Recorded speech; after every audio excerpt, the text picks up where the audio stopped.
Je vais vous parler d'un autre endroit que ce qu'on a vu, et pas du futur, mais de choses qui se passent dès aujourd'hui. En effet, il s'agit du projet Sankoré. Projet Sankoré qui vise à utiliser les outils numériques pour développer l'éducation, une éducation de meilleure qualité pour l'alphabétisation et la formation professionnelle des jeunes en Afrique.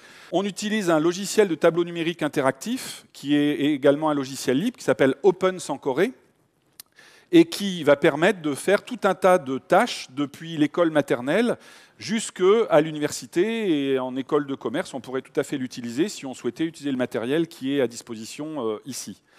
Et puis, surtout, on met un accent très fort sur ce qu'on appelle les ressources éducatives libres. Vous connaissez sans doute le principe du logiciel libre. Ici, il s'agit d'appliquer ce principe aux ressources éducatives, aux objets qui permettront d'apprendre et d'enseigner. Donc, il s'agit d'images, de cartes, de sons, de vidéos, d'animations, mais aussi de séquences complètes.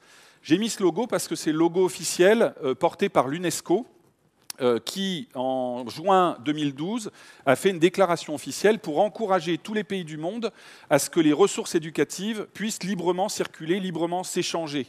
Alors c'est une grande nouveauté par rapport au modèle économique qui préexistait jusqu'à maintenant, et on s'approche de ce qui est fait, par exemple, avec Wikipédia, que vous connaissez sans doute.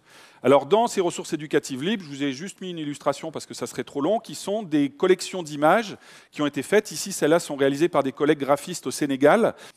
Autre exemple, c'est la possibilité d'embarquer sur tous les ordinateurs portables l'encyclopédie Wikipédia sans connexion Internet. C'est un logiciel que je vous recommande de consulter et télécharger. Il s'appelle Kiwix et il vous permet d'avoir, avec 15 gigas pris sur le disque dur, la totalité de l'encyclopédie Wikipédia sur votre machine. Et nous, on l'a mis en français, en anglais simplifié, en arabe et en kiswahili, qui sont les langues qu'on parle principalement dans ces pays. Autre ressource éducative libre, les ressources qui ont été conçues par les enseignants. Ici, c'est un exemple de réalisation au Sénégal où toute une série de ressources ont été déjà organisées pour travailler avec les enfants sur certaines notions. Voilà, je vous remercie.